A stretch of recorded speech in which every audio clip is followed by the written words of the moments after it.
Before we get started, here are a few honorable mentions.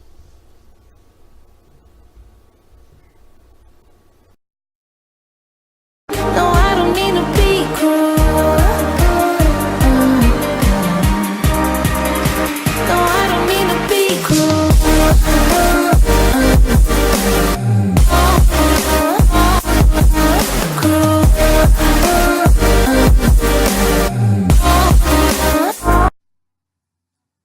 Welcome to my top 8 Nintendo Switch games of 2017. The criteria for this list is simply that most Nintendo games, first party games released on the Nintendo Switch in 2017 will count. Third party games for Nintendo Switch in 2017 will count. Multi platform AAA third party games, however, will not be counted, and indie games will be counted. And now to the list.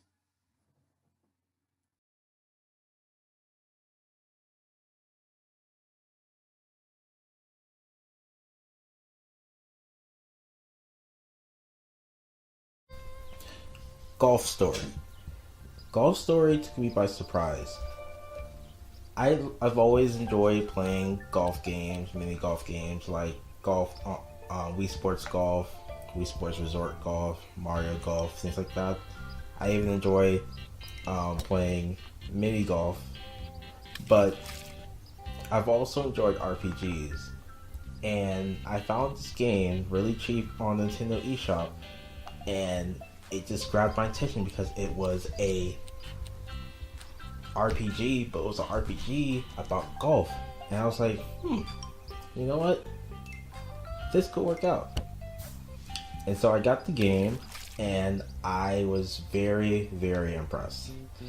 The one thing I really love about this game is that it's truly an RPG. Like, there's truly a story. It's not just a 2D golf game. Like, you are this character who's gone through all this childhood development, and he's lost his way, and you have to basically bring him back to his stardom. So the story is amazing. The characters are funny. The worlds are super funny because it mixes that realism with a lot of fantasy aspects. But the number one thing that really makes this game pretty solid is the physics. The golf physics in this game is spot on. Now, I don't play like professional golf, but I understand the difference between, your different type of clubs, like the drivers and the goal, and how you're supposed to try to get your birdies and pars and things like that. And this game literally has all of that and makes you really feel like you are playing.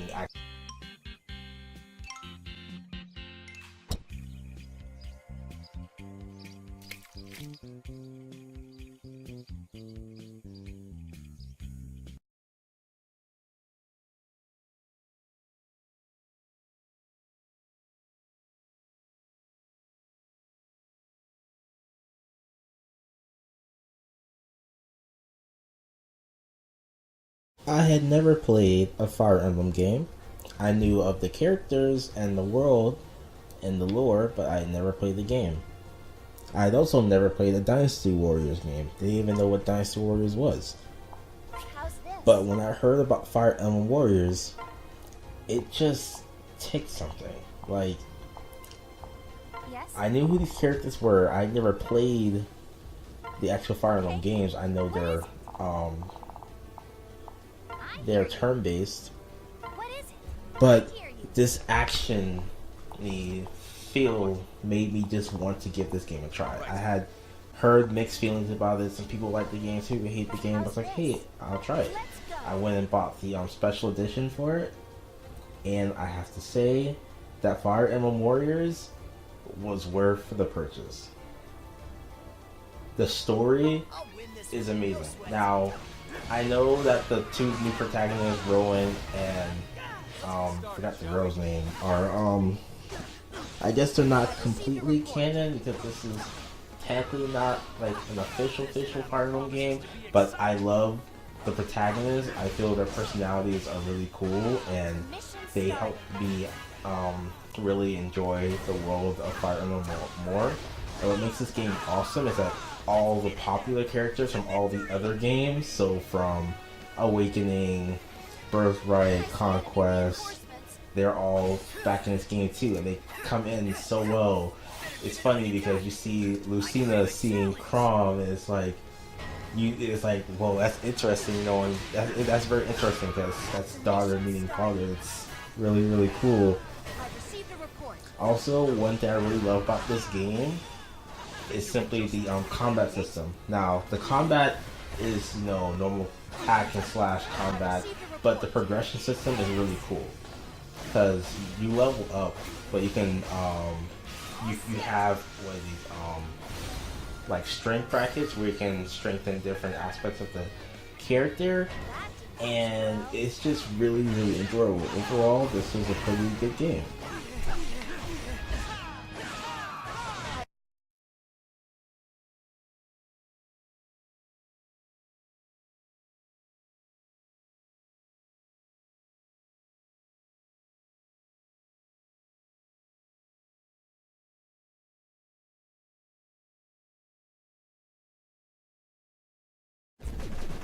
I really love platformers. Give me any type of platformer and I'll play it. Shooters, however, I'm not really a big fan of. However, when you combine shooters and platformers, give me a nice platforming shooter, I'm all in. And that is what Cave Story Plus is. I love this one aspect of the game. This alone made me want to purchase it from the eShop. But even without this aspect, it's a good game.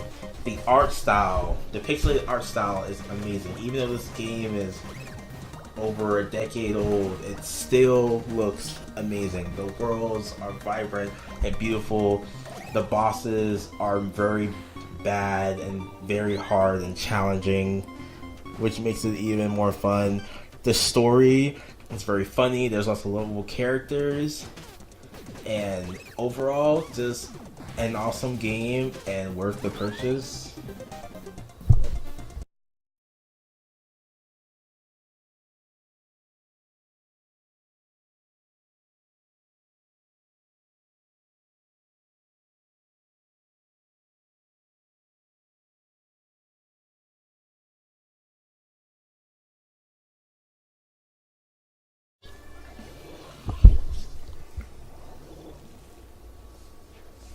I grew up playing shooters like Halo.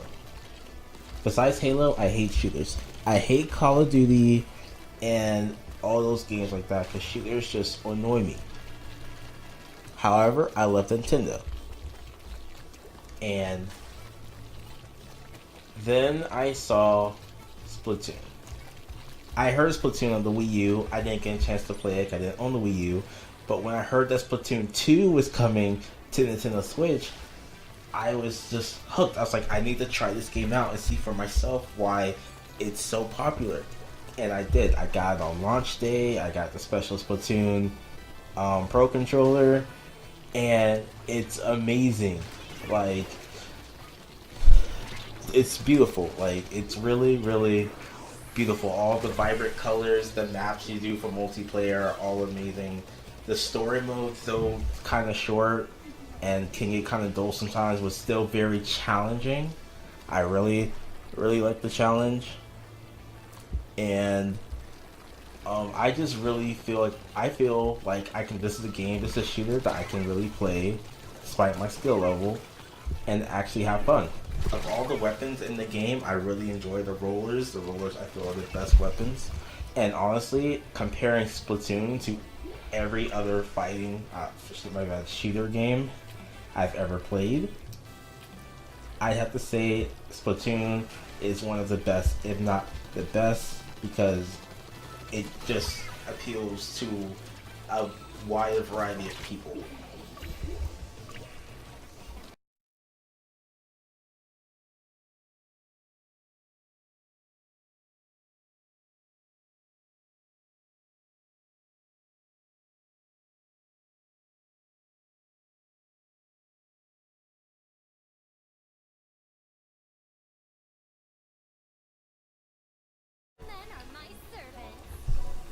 Have I mentioned how much I love RPGs and JRPGs like Pokemon, Final Fantasy, Kingdom Hearts, all of those? Well, when the Switch first came out and I was very desperate for games, I saw Disgaea 5. Disgaea. And it was weird because I didn't really know if I would be interested in this game. Good news, they had a demo, and from the demo, just from the opening scene of the demo, it got me hooked. I instantly had my favorite character of the entire game just from the intro, and then I played the demo. And this game became so needy that I immediately bought the game as soon as it was released in North America.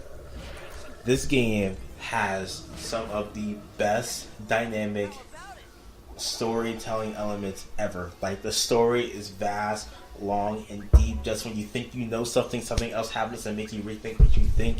You know, all the characters are interlinked, even when it seems like they have no connection at all. And your main protagonist, although he is the main protagonist, he also isn't the main protagonist, and it's really cool. And the one big plus to this game is that you can level up everything. And I mean everything. You level up your characters, you level up your weapons, you level up stages, you level up so many things. And you can even create custom characters. I created one of my own. And it's really, really cool. So definitely, this is a must-have game.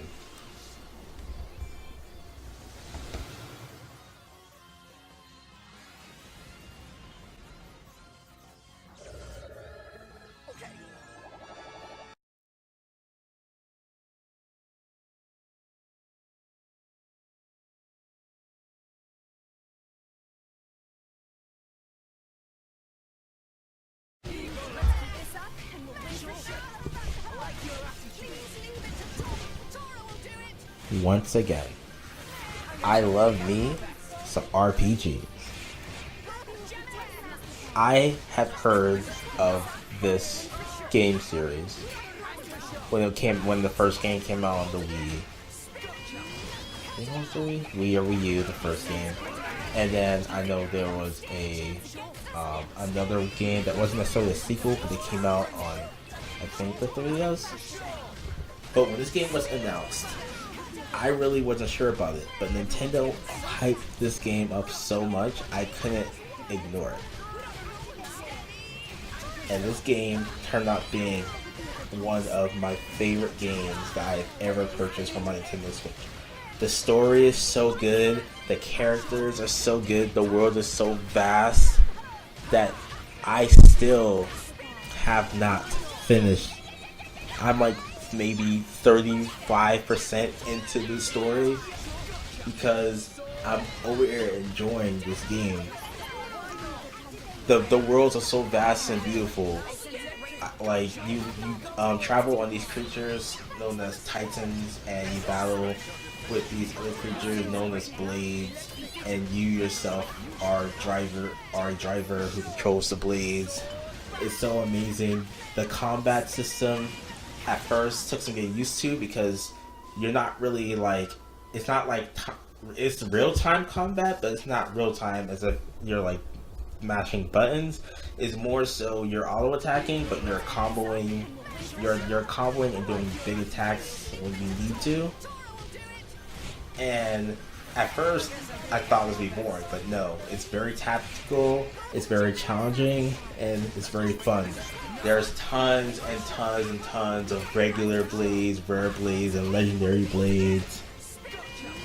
The characters, every single character was so memorable. Even the characters that you were meant to hate, you had to love because of how much you hated them. It was so amazing. And just as far as I'm into the game right now, this game isn't afraid to make you feel emotion. Already into the game, I've already cried for a character, and that's something. I've never really been moved as much as I've been moved in this game. The story is so deep, especially with the flashbacks to the past, and you learn more about these characters that way. It's so amazing. And one thing I really love about this game is that the plot is like a representation of our own reality.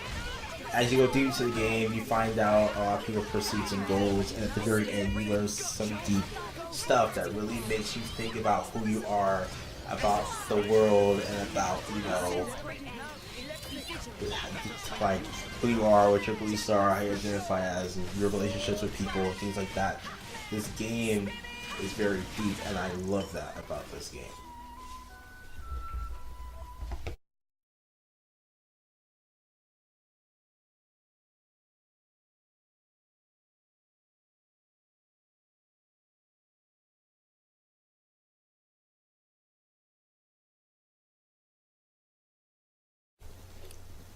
Dun, dun, dun, dun. Dun, dun, dun, dun, dun, dun, dun, dun. The Triforce, Link, Zelda, Ganon. I knew the lore, I knew the characters, but I had never, ever, ever played a Legend of Zelda game. But when the Switch came out, it was the main launch title, and I got it. And I played through my first Zelda game ever. And it was one of the greatest experiences I have ever had in a game, period. For this to be my first Zelda game, this set high expectations for every other Zelda game I will ever play or has ever came out. And it made me really want to play all the past Zelda games. Because it's like, if this is what these games are, I'm intrigued, I'm interested. Legend of Zelda Breath of the Wild is a big, vast, beautiful game. Once you go through the tutorial portion and the center of the map, you're free to go and do whatever you want. Go explore whatever you want. Yes, there is a goal. You have places you need to go to progress through the story. But to be completely honest, once you're done in the Great Plateau area, you control how you progress in the story. In fact, you can beat the game without really going through the story. But that's your choice, and that's one thing I love about it. The combat is awesome because it's like you're in the world, you're surviving, you pick up different weapons. A weapon could be a leaf or a stick, and you have to go fight these monsters that appear. They have bows and arrows, you have to steal their bows, arrows, their weapons, and things like that. The weapons aren't permanent, they do break over time, kind of like how real weapons in the real world do.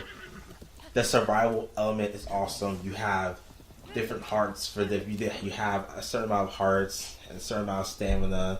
You have to go through shrines in order to gain enough life orbs in order to get a heart container or a increased stamina bar.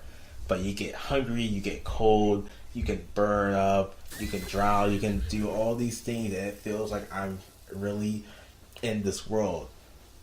The story may not be, per se, the best thing about this game, per se, but the characters are pretty good for the most part.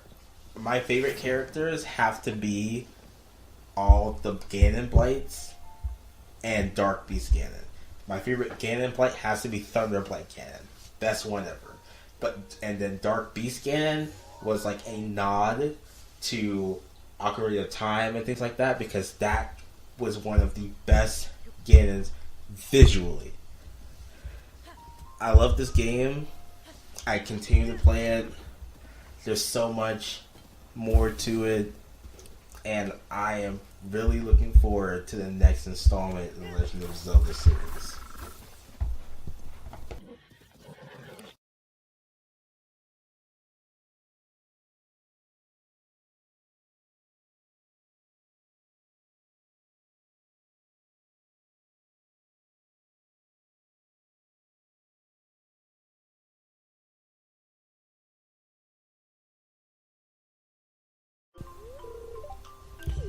Old MacDonald had a farm.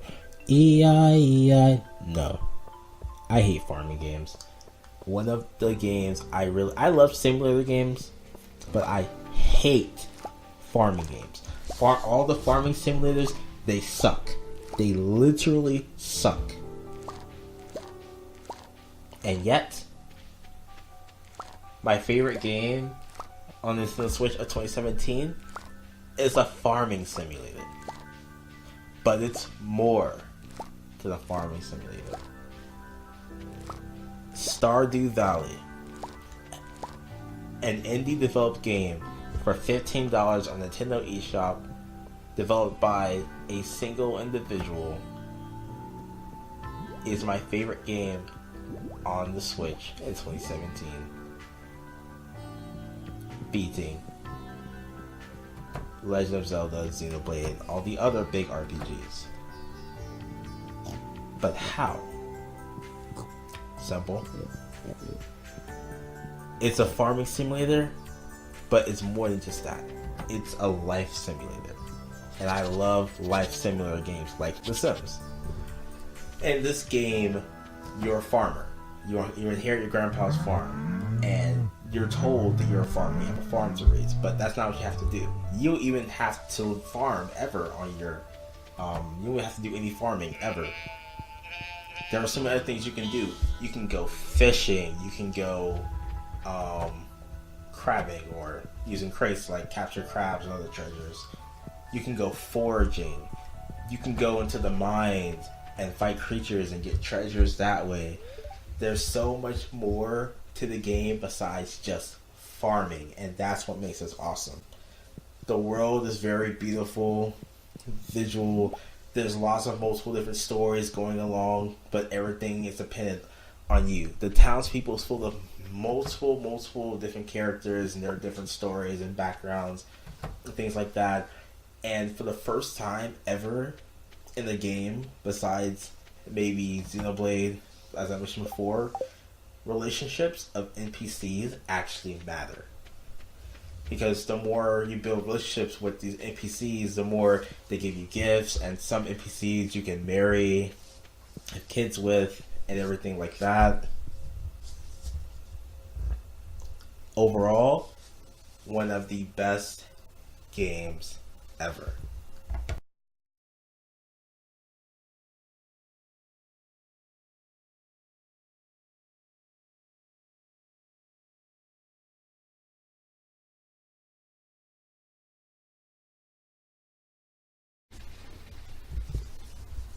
Thank you for watching the video.